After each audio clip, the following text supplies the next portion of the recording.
more things about you, but I want to get you in position. She went into the corporate world at age 17, working for an automotive supplier in Detroit. She had 5 progressive positions: purchasing, finance, marketing, tripled her salary with only 4 college courses to her credit.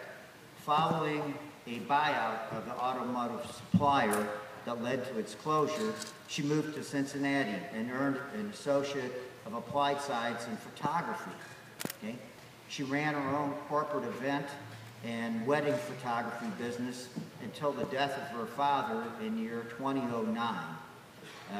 And then she became involved with a 2-year legal battle following handling of this estate that led her to our paralegal program at UC Clermont College. She's going to graduate this summer with an associate degree in applied business and paralegal studies, and she has a grade point average. I want to make sure this is correct, 3.99. Where did that other 100? All right, faculty, who gave her the minus? Who gave her? I think 3.99 was the total of my first 3 semesters in school if I was to add them up, one on top of each other. While her time here, I see Kristyn everywhere on campus. She was the Vice President of Marketing for the Clermont Student Organization UCAPS in 2011-2012. She was honored as a Student Organization Officer of the Year. She lives in Loveland with her husband, Robert, and the last time I saw Kristyn in action, she was globe bowling, left-handed, so don't get out of bowling alley with her. Please join me in welcoming Kristyn Whiting.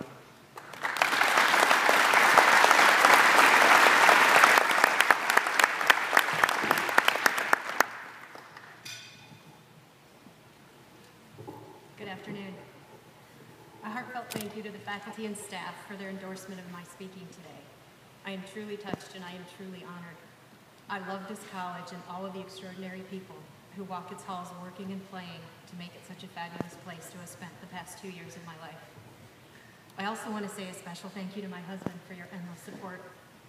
There's been a third party in our marriage the last 2 years since I've been here at Clermont, and her name is UCAPS. Which, for those of you who aren't familiar, is our paralegal student organization. And I think I've put more hours into UCAPS than I have into my full-time studies here at Clermont. Thank you, baby, I love you. While I took my first classes at Clermont in the summer of 2011, my path to UC Clermont actually began 2 years prior when my father passed away, as Dean Soika said.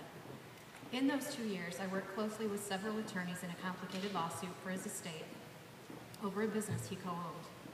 His business partner left us with over $100,000 in debt that he charged on my father's personal credit, and he refused to honor the shareholders' agreement that they had when my dad died.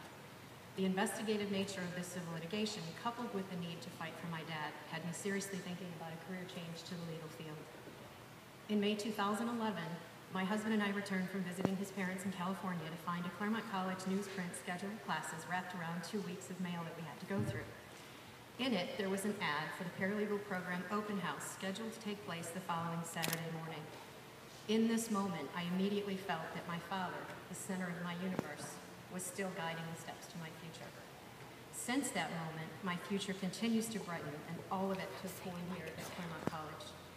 I have gained the knowledge I need for a successful paralegal career.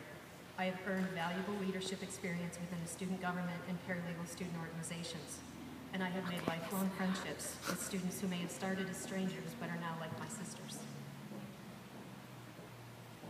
Each of these elements helped define my future, and each of these elements came to me through Clermont College.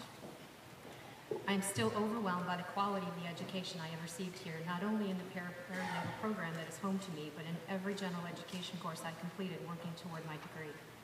While it was disappointing that none of my credits from my photography degree transferred, I realized what a blessing that is because it gave me the chance to spend time getting to know a more diverse group of outstanding educators here that I would not have otherwise known.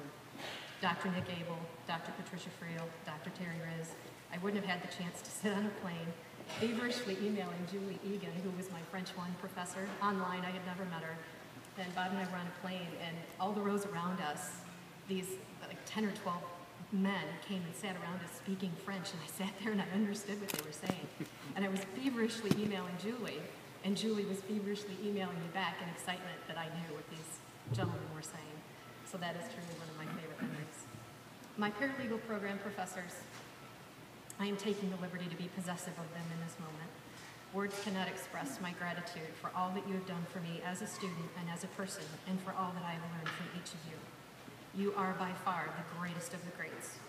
We have the most wonderful adjunct professors who are outstanding attorneys and individuals, including our very own Clermont County Magistrate and Barbara Antel, who is a woman impossible not to respect and even more impossible not to adore. Our full-time professors, where do I begin? I know that 2 of my 3 aren't here today, but I have to say these words to them now, regardless. Professor Rubel, thank you for your absolute passion for teaching and the immeasurable value you place on your students as future paralegals who are crucial to an attorney's success. This has always been my favorite thing about you. Professor Davis, the King of Sweden, you have had the single greatest impact on me in my time at Clermont. Your spirit, your intelligence, your talents, and your compassion never cease to amaze me. And may I bring to your attention that my sentences to honor you today are less than 18 words in length and are unambiguous. Professor Beadham, 7 weeks my junior, but very much my mentor. Among her words of wisdom, speak slowly, which I obviously have difficulty doing. Speak slowly, speak confidently, and wear pearls. Secretly, all of her students think she really means speak slowly, speak confidently, and wear heels. Your classes are the most challenging, frustrating, nerve-wracking, and inspiring in the program. If I was Dorothy about to leave this land of Oz, I would say that I will miss you most of all. My husband and I are both from Michigan. Moving to a city, a new city, leaving friends and family and all that is familiar behind is never easy, and Cincinnati is a very tough place for an outsider to plant new roots. What I recognize when I look at all of these remarkable people who have touched my life is that Clermont College didn't just give me an extraordinary education. Clermont College gave me a family. I'd like to now quote a woman that I'm sure many of us in this room admire for what she has given back to the world. The greatest thing that you can do in your own life is to extend yourself in kindness and love to someone else. I swear, if you got up and did something for someone else, if you start using your life to the benefit of somebody else's, your own life will change, guaranteed. Oprah Winfrey. There are 2 people in this room that I hadn't met before today who are largely responsible for my Clermont experience. Mr. and Mrs. Charles Romer, my scholarship donors. What you have given to me by supporting this academic year of my life is beyond what I could express to you in words from this podium. A great part of this story is just as that newsprint schedule of classes arrived in my home around a 10-day stack of mail in May 2011 to start this journey. In May 2012, we returned from a visit to a 10-day stack of mail that included a very large white envelope from UC Clermont. In this envelope was an offer letter to me to become the recipient of the Charles E. and Justine S. Romer Scholarship that allowed me to continue this journey. Thank you, Mr. and Mrs. Romer, from the bottom of my heart. Thank you for both my Clermont education and my Clermont family. I hope that what I have been able to contribute to this college in my time here and what I will accomplish because of my time here will allow you to find your investment in me to have been worthwhile.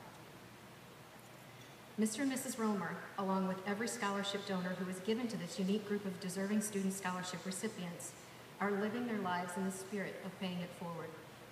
To my fellow student scholarship recipients, I ask this of you. Learn through this extraordinary example of these wonderful people to your right and to your left. Realize that you have been given a tremendous gift, not just of financial support, but in the validation of your individual potential when your donor chose you as the recipient of their gift. Finish your studies and head out into the world knowing that these people believe in you and the impact that you can make on our world, blending your Clermont education and your individual gifts. Find someone in your life in whom you see potential and go out of your way to support and encourage them that they have done for us. In my mother's words, be concerned more with being beautiful on the inside than you are on the out. Find a way to pay it forward in large and small ways, just as our scholarship donors have done for each of us here, expecting nothing in return other than for us to succeed and to follow our dreams. Do well in your lives so you can one day return to Clermont College a scholarship donor, making an investment in a student who shows extraordinary potential. So choose your path, learn everything you can about it, live your life to its fullest, and never look back. When I was 19, my grandmother Marie took me to New York City on a senior citizen trip with about 25 of her senior citizen friends. We had dinner at Windows on the World in the World Trade Center. When a friend stood to take our picture, she told me to raise my glass, full of water, for the photograph. But Graham, I protested, it's just water.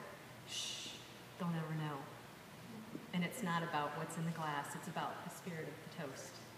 So in honor of that spirit, in honor of her spirit, I ask every student who is a scholarship recipient and their families here to support them, to raise your glass of water. I ask that every professor who has invested your time in us and your passionate teaching of these students to raise your glass of water. I ask every staff member who supports the faculty and students of this college so very well, and to Dean Soika and Dean Solman, who are always so gracious with their spirit and their time to raise their glasses of water, as we all embrace and celebrate our wonderful community of scholarship donors and friends. Thank you all for believing in us and in our dreams. To the kindness of our donors and to the futures of our students whose stories of outrageous accomplishment are just preparing to be written. Thank you.